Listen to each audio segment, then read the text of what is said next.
আসসালামু আলাইকুম ওয়া রাহমাতুল্লাহি ওয়া বারাকাতুহু। সম্মানিত দিনী ভাই ও বোনেরা, আজকে জর্দাখোর মুফতি রাকিবুল ইসলামকে ইলমি এবং তাহকিকি ধোলাই করার জন্য আপনাদের সামনে উপস্থিত হয়েছি। প্রিয় দিনী ভাই ও বোনেরা, জর্দাখোর মুফতি রাকিবুল ইসলাম সাহেব পরোক্ষভাবে আল্লাহর রাসূল সাল্লাল্লাহু আলাইহি সাল্লামকে মূর্খ দাবি করলেন, যে আল্লাহর রাসূল সাল্লাল্লাহু আলাইহি সাল্লাম মূর্খ। এমনকি অনেক মুহাদ্দিসদেরকেও জর্দাখোর মুফতি মূর্খ দাবি করলেন। যেমন জর্দাখোর মুফতি রাকিবুল ইসলাম সাহেব ফেসবুকে পোস্ট করেছে, তুমি পৃথিবীতে অনেক জাহেল পাবে, জাহেল বলতে মূর্খ, কিন্তু আমার সালাফি ভাইদের মতো পাবে না। অর্থাৎ জর্দাখোর মুফতি সাহেব বুঝাতে চেয়েছেন, আপনি পৃথিবীতে অনেকগুলো মূর্খ ব্যক্তি পাবেন, কিন্তু সালাফিদের থেকে বড় মূর্খ আর কাউকে পাবেন না। তার মানে সালাফিরা হচ্ছে মূর্খ। এটা জর্দাখোর মুফতি রাকিবুল ইসলামের পোস্ট।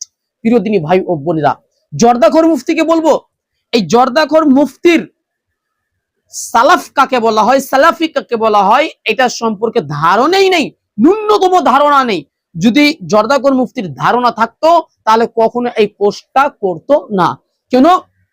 এক নম্বর সালাফি বা এক নম্বর সালাফ হচ্ছেন আল্লাহর রাসূল সাল্লাল্লাহু আলাইহি ওয়াসাল্লাম। যেমন দলিল সহিহ বুখারী হাদিস নাম্বার 6285 নম্বর হাদিস। আল্লাহর রাসূল সাল্লাল্লাহু আলাইহি ওয়াসাল্লাম বলেছেন, ফা ইন্নী নি'মাস সালাফু আনা লাক, অর্থাৎ আমি হচ্ছি তোমাদের জন্য উত্তম সালাফ, সালাফি।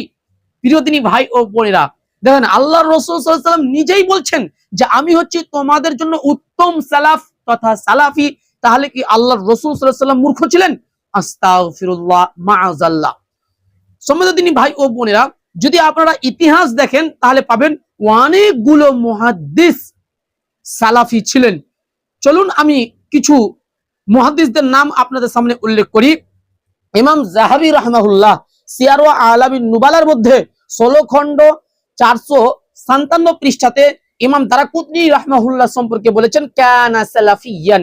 ইমাম দারাকুতনি রাহমাহুল্লাহ সালাফি ছিলেন। স্পষ্টভাবে ইমাম যাহাবী রাহমাহুল্লাহ উল্লেখ করেছেন।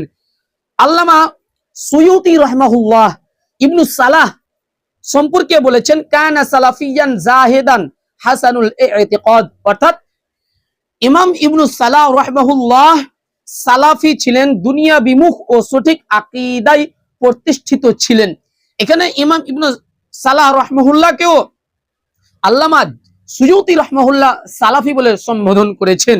শুধু তাই নয়, ইমাম যাহাবী রাহমাহুল্লাহ ইমাম জুবাইদির জীবনীতে স্পষ্টভাবে বলেছেন, ওয়া কানা হানাফিয়ান সালাফিয়ান, তিনি ছিলেন একজন হানাফি সালাফি।